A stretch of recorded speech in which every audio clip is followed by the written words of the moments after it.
Live from the SABC's Auckland Park studios, welcome to this week's last episode of The Watchdog. My name is Vuyo Mvogo, and here's what we have in store for you this evening. 126 statements as we speak.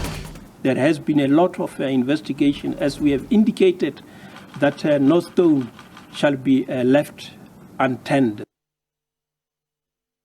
There's been significant progress in the Hawks investigation into the president's Phala Phala matter. We speak to Hawks head Lieutenant General Godfrey Lebeya, who is with me here in studio.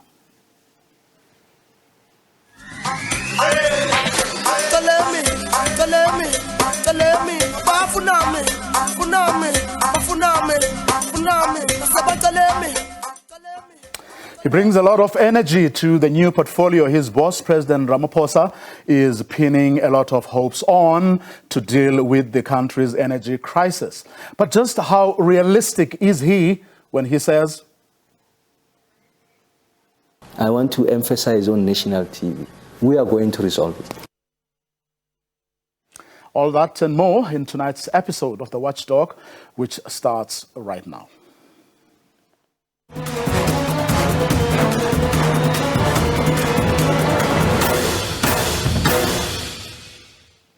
Hawks head Lieutenant General Godfrey Lebeya says there's been significant progress in the Hawks investigations into the Phala Phala matter. Briefing the media in Pretoria this morning, Lebeya said over 160 statements have been submitted into the docket that's related to Phala Phala. Lebeya was updating the media on how the Directorate for Priority Crime Investigation fared in crime fighting during the third quarter of 2022-2023 financial year. We have 126 statements as we speak. There has been a lot of investigation, as we have indicated, that no stone shall be left unturned. So we do not just indicate who is saying what, from where the witnesses are coming from, and what informs the next step. But otherwise, you can see the difference between the 41 that you are asking about and the 126 statement where we are currently sitting. Lieutenant General Godfrey Lebeya joins me now for a conversation. Good evening, General. Thanks very much for your time. Good evening to you and your viewers. Let's start with the Phala Phala matter, and perhaps so that we can get that out of the way. But as you know, it's gotten South Africans talking, and it's the one issue that everyone would like to hear, whether indeed, as you were saying at that briefing earlier, there has been significant progress. When we say significant process, we mean up until now, what exactly have you been able to do, without, of course, getting into the detail of the investigation and the case itself? Obviously, the investigation is a systematic search for the truth. You start with an allegation that has been made by either an informant or a complainant. In this case, it is an affidavit from a complainant who have made certain allegations. And ours is to follow those allegations and see if they make sense. And this is Arthur Fraser? That is the complainant indeed. So based on that allegation, and I think that you shall have heard that we even went for the second time to get additional information to assist where there was a need for clarity. So based on those two documents that we shall have received, we have gone further. And then in conducting investigation, you have got to ensure that you properly file whatever is relevant into a particular investigation. And you can see that we have already moved passing 100 of these documents that will inform the outcome of the investigation. That is what we do. Now, in terms of people or statements you have had to get from other people, roughly how many people have spoken to so far? Yeah, each statement represents witness. There is a particular witness. You'll understand that in some of the statements, certain people may repeat themselves because they might be acting in more than one capacity. But each document represents evidence that will be required. Some of the information you'll appreciate that if you were to go to certain institution, you might get a statement in terms of Section 212. It's a formality that this document is not able to speak on its own. Somebody else needs to explain that particular document. Have you worked with any, or have you sought the cooperation of any foreign governments or state law and foreign state law enforcement agencies? We have, but that is where I can end. I wouldn't want to divulge the details of what we have. That's why we say that we will not be revealing who we are talking to and where those people might be situated. But rest assured that whatever is indicated in a statement, we will follow that, because we can't say that we have concluded until we have covered everything. And domestically, which other state law enforcement agencies are you working with? Domestically, obviously, we are charged with the investigation. And then if there is a need to get any other law enforcement agency, it will be for a specific task, either to assist us in conducting the search. As you will understand that whatever is being mentioned by the complainant may not necessarily be directing all of the investigation, because that is just a starting point. And then when you conduct the investigation, it's possible that we might also want to visit correctional services as an example. I'm only giving that as an example. But all government departments that become relevant, we visit. And have you already approached the person against whom the allegations have been made, the president? The complainant shall have made certain allegation, and in the allegation he shall have mentioned certain individuals. I wouldn't like to single out any individual that the complainant shall have mentioned, but the time that you approach any one of those who is mentioned is when you are ready to explain better what are the allegations that you are dealing with. You have got to give the other side an opportunity. And if a person is being suspected of committing an offense, in the past we were dealing with the judge's rules. Currently you have got Section 35 of the Constitution that you have got to explain the right to the individual, indicate that you have got the right to approach a legal representative to assist you, and whatever you say may be recorded down, and so you also have got the right to remain silent. So before you start with that, you must know that you have completed what you are supposed to be doing. And once you approach a person and make accusation, then the right to speedy processes begin. So up until now, you haven't as yet spoken to the person or persons against whom allegations have been We haven't reached that stage. Any idea when you'll reach that stage? Once everything that needed to be done has been done, in collaboration with the National Prosecuting Authority that check and guide as to whether they are happy that we have covered all the ground, then there will be that indication whether it's necessary to approach the individual or we close the matter there. So those are just but the way in which investigation is conducted. Have you given the investigation any timelines? Or deadlines even? Everybody understands that there is an expectation that we must speedily finalize this matter. So obviously you can't say that finalize even when you realize that there is but a particular information that we need to check. And when you get that information, at times you find that then it generates a need to get further information.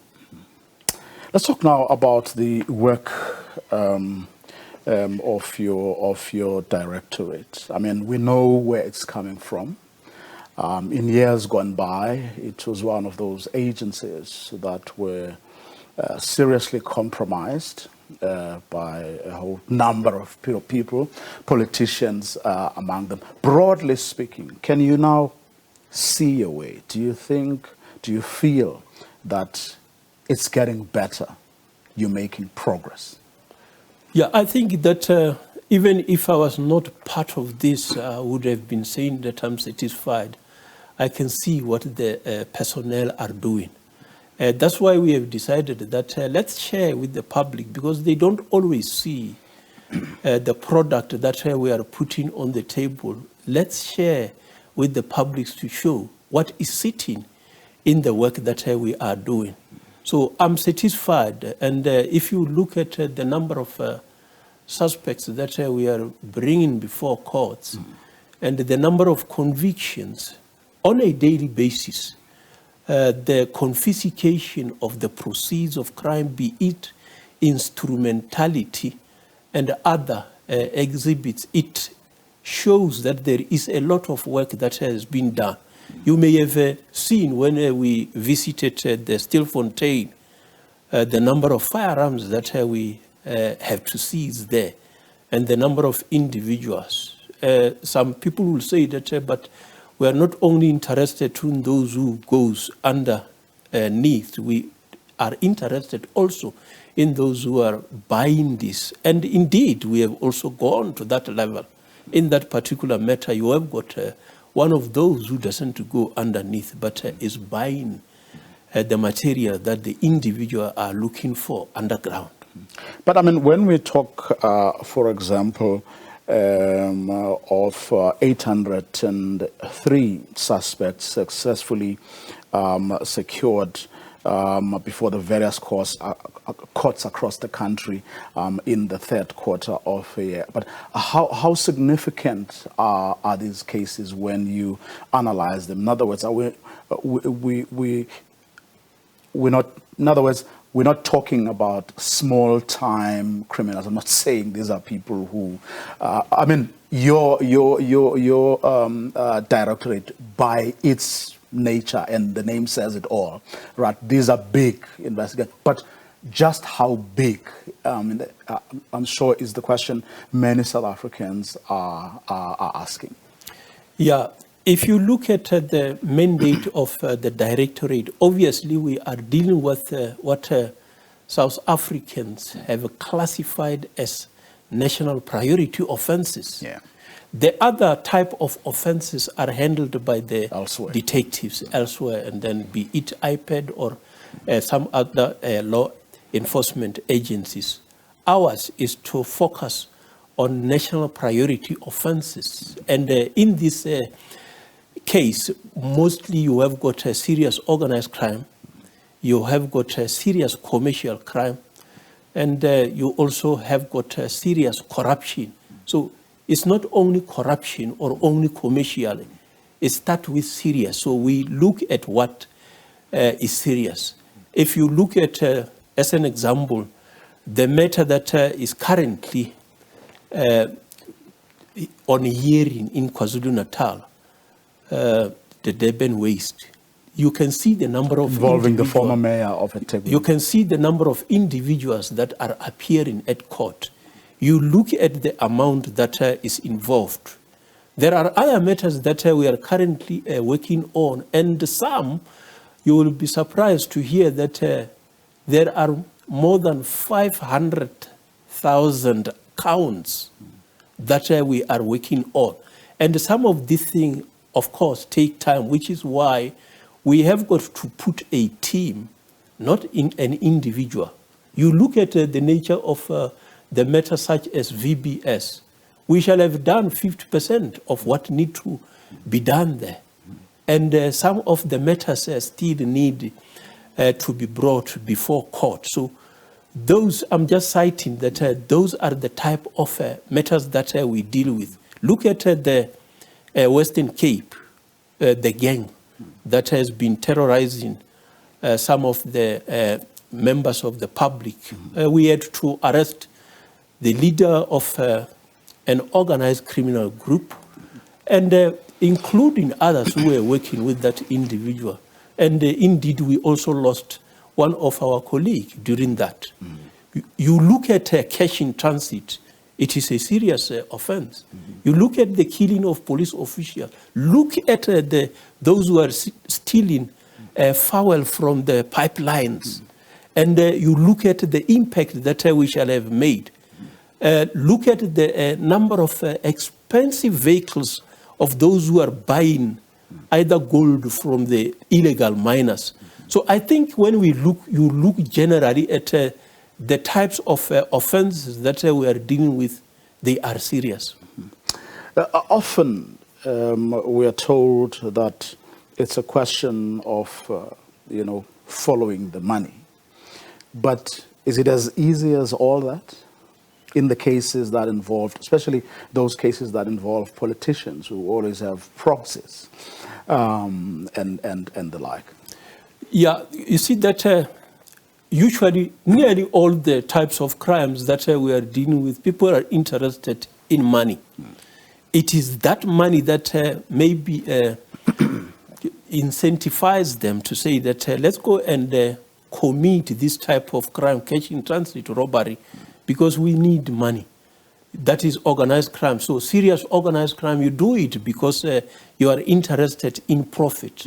So when we conduct our investigation, we also look at that element of profit so that we incentivize that and say, let's take away the proceeds. Let's hit at the pocket. In corruption, what is being exchanged is actually a money gratification that is not due. Individuals are receiving either items, be it a motor vehicle, some others are buying property. In serious commercial crime, it is clear that it is money that is being pursued. So most of those, there is always an element of the proceeds. There is always an element of money. That's why we always look at the movement of funds. I mean, the complaint among all state law enforcement agencies has been that you do not have sufficient resources.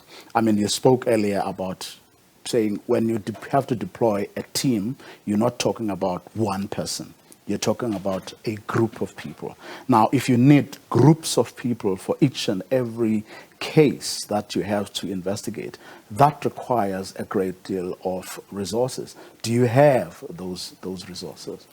The law has been written in such a way that whenever I need resources from other government departments, they are expected, they are obliged to second those officials. So not everybody that we are working with is permanently employed in the DPCR. We make use of the resources, especially mostly from the mother body, the SAPS. As an example, in the VBS, we have got a number of those officials. I have to put 20 officials to look only at that particular matter. So if I was to take only from the DPCI, I think that it was going to be difficult to deal with more than 20,000 cases. You look at the July unrest. When it set in, I have to put a team.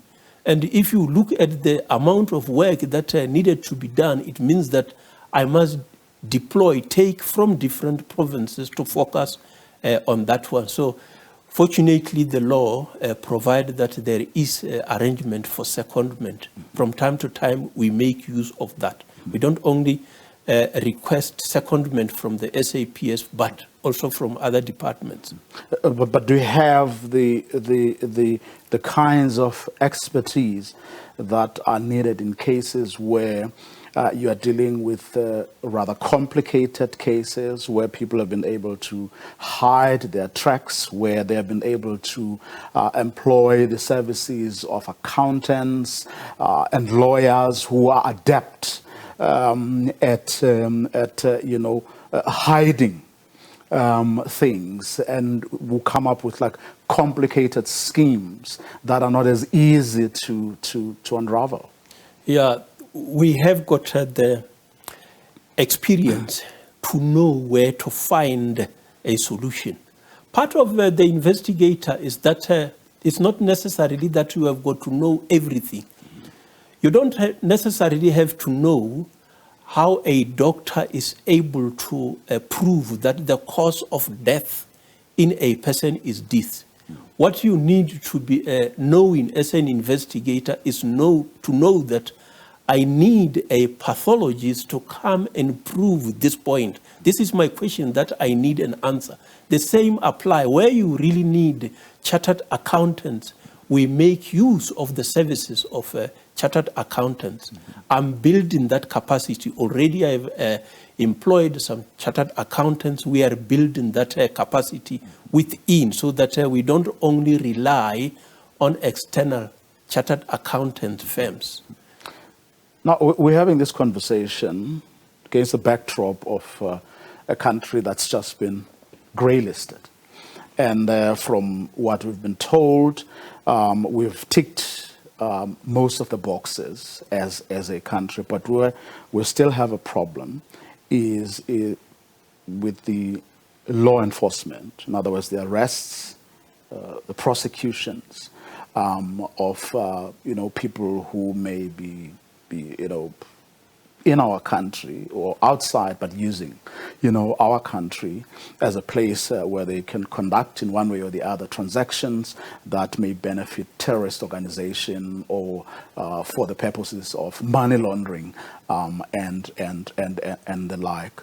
Now, with regard to your part of what needs to be done, do you believe that you've done enough on that score to make sure that, because the fear now is that it's going to take years for the country to come out of that grey list. It's not a good thing for the economy. It's not a good thing for the people of this country. So the eyes are on our state law enforcement agencies to prove, but also do what is required to take us out of this of the grey list. Speaking for your directorate, we understand the challenges that brought about the issues of grey listing, and we know what the requirements are. We have already sat around the table to plan how are we going to deal with the issues that FATF is expecting of us to do. There are certain things that they have already accepted that we are doing our best in this regard, such as the area of money laundering. We are doing a lot in terms of money laundering. If you read most of the media statement that we release, there is always a charge of money laundering. But what we needed to be adding in is professional launderers, such as chartered accountants. And already you are beginning to see, that is why we are emphasizing when the chartered accountants are being arrested, when lawyers are being arrested, when bankers are being arrested. So we just have to ensure that there is more focus on those professional launderers. With regard to terror financing, as you will understand that you really need to dig deeper. And then it's not only the police alone, but we understand what is expected of us. What is that which we are going to do more than what we have been doing to try to see how do we identify those who might be financing some terror organization. So we know, and we don't work alone in this regard. some of the information you will know that it will be sitting in the banks. It will be sitting, maybe information that is with the Financial Intelligence Center. So we are working as a collective. The NPA will be playing a role. They have got a particular portion that work with us in the area of crimes against the state. You have got the National Treasury that is obviously collecting all the information from the different departments so that we work as a collective in dealing with those challenges that we have to address in terms of the FATF. Of course, I mean, you're FATF to convince. In other words, you may be convinced that you are working very hard and your performance is satisfactory until or unless they are convinced we're going to stay on that red list. Yeah, so obviously we don't work without consulting. There is a number of activities that is on the pipeline, and I think that the National Treasury who is leading this have indicated what we need to be doing so that we can try to speed up the process. What do you still need to be where you think you can be, or still? Yeah, I think that what we are busy doing is what we need. We need to be able to capacitate more than what we are currently having, which we are busy doing that. That's why I was saying that we have, on the 1st of this month, approved the appointment of 263 individuals. So what we do is when we recruit, we will also be training so that those who do not have the necessary skills that are needed in the DPCI, we up those skills. So training, and obviously when you recruit more, it means that you still need some of the resources that this individual will be able to utilize. Do you have those resources? There is funds. There are funds available. So you don't get the resources before you get the personnel. So it is a continuous process. You can't say that it is sufficient, but because there are funds and there are processes of acquiring them, we are currently satisfied. All what we need is just we need to recruit more so that the number of officials that are in the environment are able to effectively cope with the workload. Otherwise, the skills, we have the skills, but it's only the numbers that we need. And you don't feel that there may be someone out there sort of blocking things or making life difficult for you to reach for your dream? None of the sort. There is no one who's blocking. Obviously, you understand the process of the budgetary process. You have got to look at various aspects. Those who are trying to share the piece of budget that is there, obviously they consider all the different requests. But I don't think that there is anyone who is blocking. I have got no fear that anyone will try to block. And I think that those that we look upon, you can see publicly indicating that they are supporting the building of these institutions. Whenever you had something to share or you had a request to make, you always feel that there's someone out there willing and able to, at the very least, listen. Yes, there are those who are listening.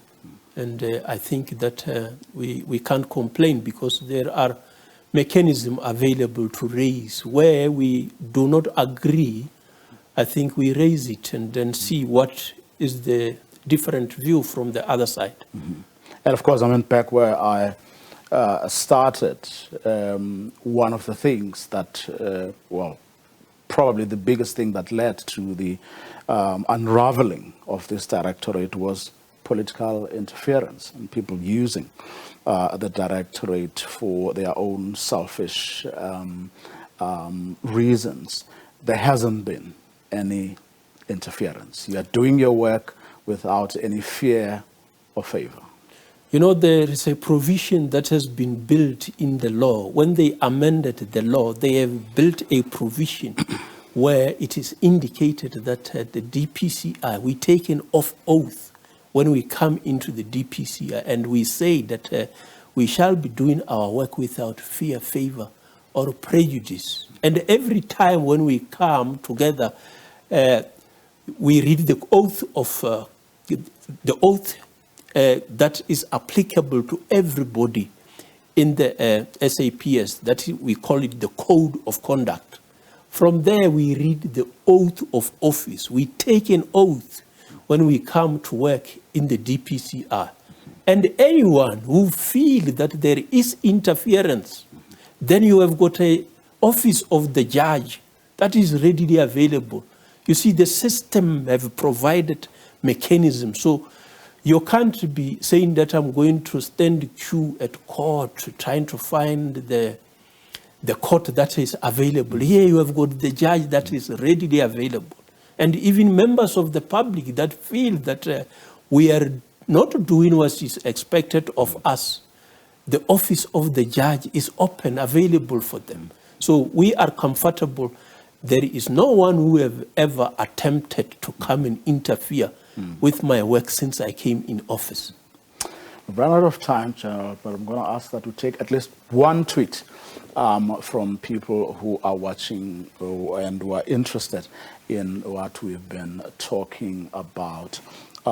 Here's one tweet. Sbu says, the law doesn't apply equally to citizens. Some get immediately arrested when there are allegations, and some do not get arrested, don't even get to be interviewed or interrogated. Everyone is equal before the law. It all depends on the case. And it is not all the cases that are the same. There are those who are found at the scene of crime busy committing that crime. You can't compare them with the one who have committed fraud, where you still need to unpack all the plannings that were put in place. So for me, I believe that we treat all the suspects equally as suspects. General, let me thank you very much for your time and best of luck.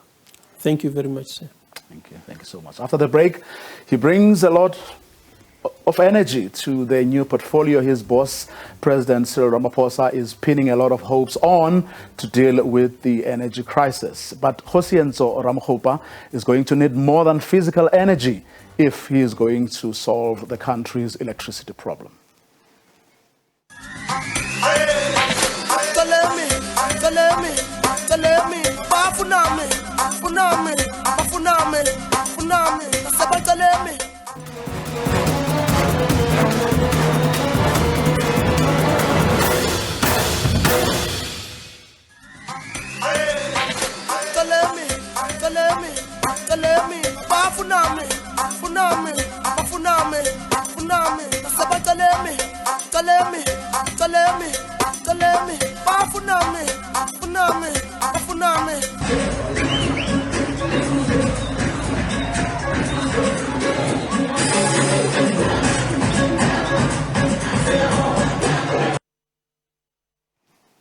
Social media files that preoccupied South Africans for the whole of this week, following President Cyril Ramaphosa's appointment of Dr. Khosienzo Sputla Ramaphosa as the country's first ever electricity minister.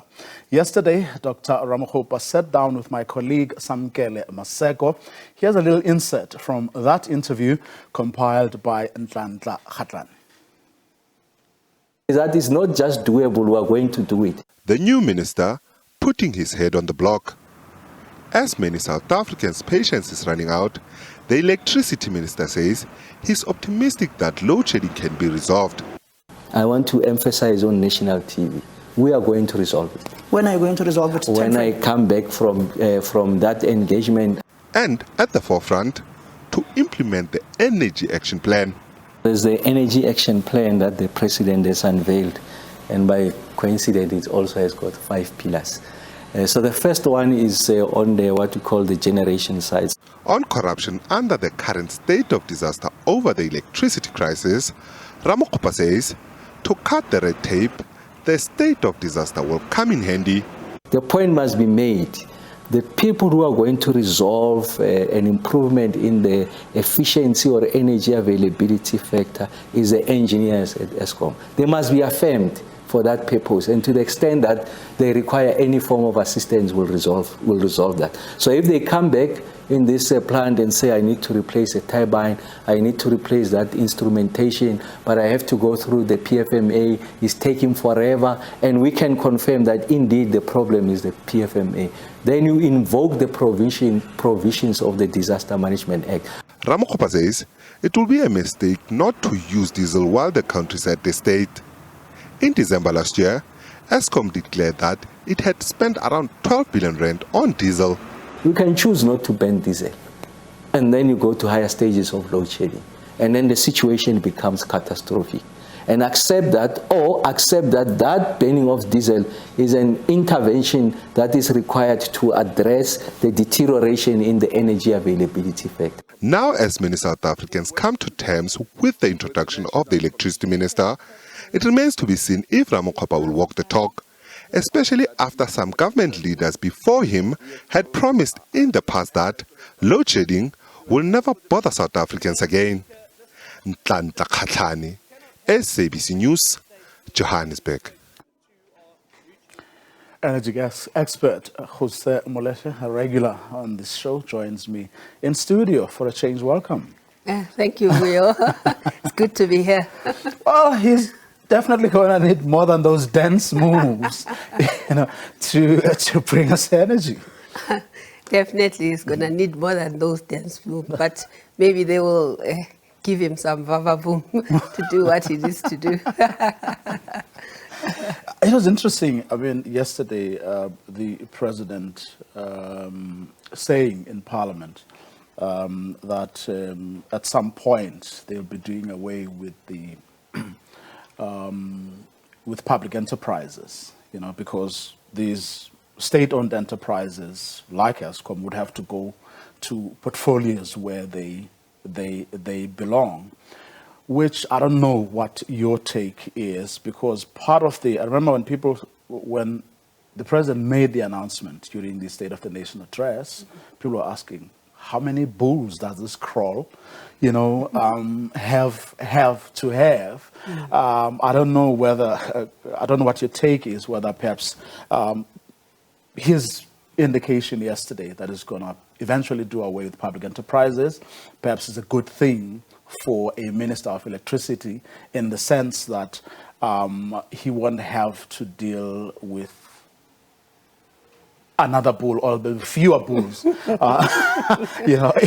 the crowd. I don't know what your take is. Yeah, I mean, generally, I think internationally as well as in the region, you have the line functional departments responsible for the state-owned enterprises. But in South Africa, obviously, it's been different. So there would be that alignment if that department were to move to the relevant line functional department. Oh. And also, in terms of policy, if the two departments, DPE and Minerals and Energy, were not aligned in terms of what Eskom should be doing, that's not really ideal. So that's another area. But all of that will not necessarily have an impact on load shedding, which is the key thing that is bothering us in South Africa. Well, we don't know whether, for instance, public enterprises and energy, were aligned. We know that politically, the two ministers were aligned. But beyond that, it has never been clear as to whether, for example, you could tell, from statements that Gwede Mandashe made, that he was uneasy. In fact, he had serious issues with Eskom belonging to public enterprises. At times, he felt he was suggesting that he was constrained. There was nothing that he could do, which other people took to mean that he was basically abdicating his responsibilities. So probably, I mean, it's a good thing that they'll eventually be doing away with public enterprises, but that's not going to happen tomorrow. Yeah, that's not. I think what his frustration was the difference in emphasis with respect to ESCOM and the Department of Minerals and Energy, because it was always very clear that the strategy should be to first prioritize the coal-fired power fleet, and then renewable energy would be a supplementary issue, whereas Andre de Ruyter was pushing a lot more of the renewable energy decommissioning of the power plants at a faster pace than expected. So that is where, in terms of differences in strategy with ESCOM, there was a bit of a disjuncture, if you like. So I think the Minister of Minerals and Energy wanted to influence that process. And as a shareholder, I probably would have been very clear with ESCOM to say, look at the coal-fired power fleet, prioritize that, because it's 80% of the total supply in South Africa. And then renewable energy can be a supplementary to that, because obviously they are intermittent technologies. Well, it looks like, I mean, Sputla Ramakgopa is aligned with Gwede Mantashe on this one, because, I mean, he didn't mince his words, saying, you know, coal is going to remain the base of our energy supply. He's not only aligned with the Sputla is not only aligned with the minister, he's also aligned with the board strategy. That is the 2-year strategy that the board has set, which says that they are going to prioritize energy availability factor. And they've set out timelines for, I think, 70% in 2 years that they should achieve. Although the first one they've already missed a little bit, but I mean, that strategy is very much aligned now. Well, it seems to be, I mean, confident. One of the priorities has to be the appointment of a CEO for ESCOM. He's apparently met the board already to talk about that particular issue. But there are people who, even before he was appointed, raised the issue of, like, hopefully whoever was going to be elected the Minister of Electricity as per the President's announcement. I mean, people hope that that person is not going to see his or her role to be that of some kind of an ESCOM CEO, especially given the fact that, I mean, the strategy you just spoken about now, and where his, I mean, Sputla's own heart and mind lies, which is also where Gwede Mantashe's heart and mind also lie. Yeah, I think that there should be very clear lines in terms of the governance process.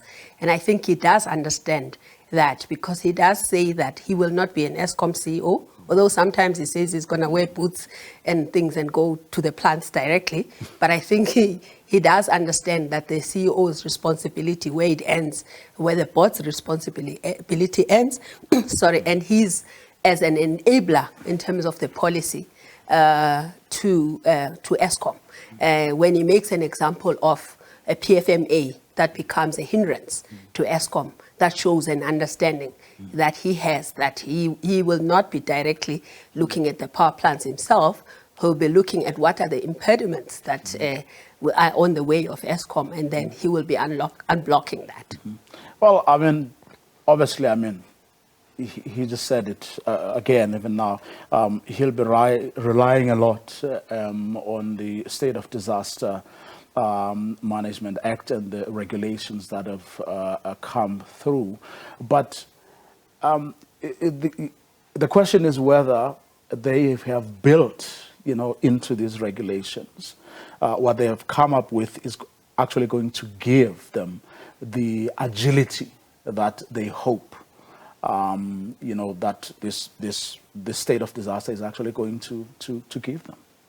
I think the state of disaster can only go as far as helping with the impediments. And for a little bit, in terms of, let's say, for instance, they are able to help with the PFMA and they are able to procure original equipment manufacturers internationally who can support Eskom to fix the plants. There's still going to be an issue of Eskom putting those plants out for something like 6 months. And if there's no new capacity that comes in, we're still going to experience a lot of load shedding. So there's still a lot of issues that they really need to look at and address. As far as I can see, there's nothing that's really completely new in the energy action plan that says to me that there will be new capacity in the short term. So I know that is very enthusiastic, but there are a lot of challenges ahead. And one wonders, because I mean, the whole point of argument around having an energy minister is that they're going to focus on the crisis itself, and that's also the whole point of it being situated in the presidency. But this presidency also has a history, of not moving, let alone with speed. Yeah. On things. And one wonders whether, I mean, this poor guy is not going to get into, well, he's been part of it, but is not going to be part of a system that in itself, is problematic. It has never demonstrated. I mean, we can talk about just things we've had over the past, couple of weeks, Only yesterday that the president got a report about reorganizing the public service, but it's been sitting on it since 2019. I know. How long did it take to put together this, or for this cabinet reshuffle, to take place, and a whole host of other things that have been promised. And one wonders how then a Josienzo or Ramokgopa is going to function with under those circumstances, and whether in fact the state of disaster act that he was referring to, is all that he's going to need to be able to move with speed and with effectiveness. We hope so. I think what is positive that he mentioned himself with respect to that is the fact that the three ministers, according to him, he has worked with in the past, Pravin Gordhan, he's worked with previously, Gwede Mantashe in the National Treasury. So that's the plus. But we remain, I mean, you can't help but remain a little bit skeptical in terms of the realities on the ground. But I have no doubt when it comes to, if it's impediments that relate to legislation from Treasury or anything, and he has to come in and do that, I believe that he really would be able to influence that and would be able to do it. Whether or not it translates into a reduction in the intensity of load shedding, that's another question altogether. Because, I mean, for instance, exempting the hospitals and exempting a whole number of different things, that in itself means that you need more of supply to be able to meet those. So there are a lot of things that stand in the way. I think that, from my side, I think that if there can be miraculously additional supply that somehow comes through to the system, that will allow Eskom to be able to do the reliability maintenance they need to do. That would help a little bit. But right now, from the strategy, I don't see where that's going to come from. Part of the skepticism, I would imagine, comes from, Gwede Mantashe, the Minister of Energy's own characterization of Sputla Ramokgopa's position and portfolio, because somewhat he kind of relegates it to a little project management function that somehow suggests that it's not really as full a ministry as his, for example. Like it's going to be here and Sputla will be here somewhere. Yeah, and I think that didn't send a good signal. Yeah, that didn't send a good signal. But what the president then did when he announced the position, he mentioned that they will be able to transfer some of the powers, which then gives some level of comfort that But I think Sputla himself also agrees that it will be a project management function, and he seems to be excited about that. So which is probably not, I mean, too bad, I think, but for as long as he will have the powers any other minister would have. In other words, no, it's not any other. Ideas. No, it's not any other. It's not policy, it's not regulations. It's strictly confined, as far as I understand it, to the energy action plan and implementation of that. That it's about load shedding, it's not about the overall sector. It's very much confined to all the issues that relate to that energy action plan. And it's about reducing load shedding or minimizing the impact of load shedding.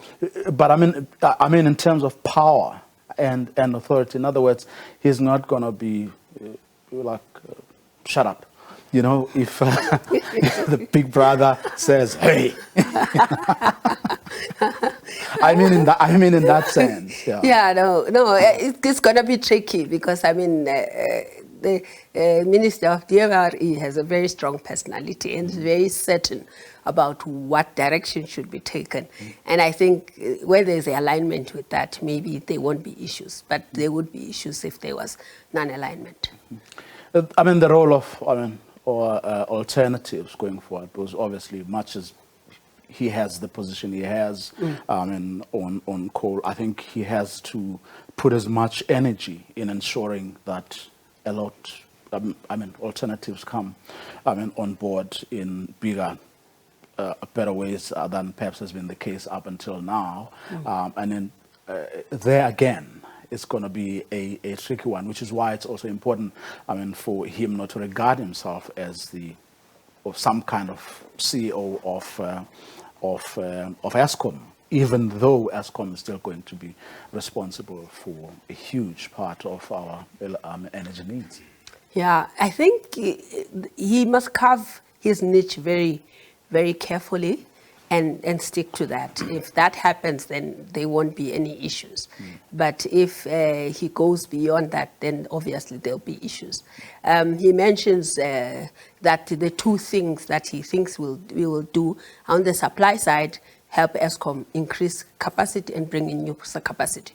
On the demand side, it will be for the reduction of consumption by commercial players. They also, except for the incentive that is there from a government point of view, I don't see a lot of space on the policy side because that market has been opened up for it for people to do whatever they need to do. So it's a tricky. I think that is confined to that energy action plan. That's the main confinement. And his dance moves. And his dance moves. Well, all we can do is wish him luck for the sake of our country and the crisis that we are in. Energy expert Jose Moleshe, regular on the show, weighing in, of course, on the issues that all of us were talking about this week following the appointment of Dr. Ramakgopa as the Minister of Electricity. That brings us to the end of tonight and this week's show. Do join us again on Monday. Have a great weekend.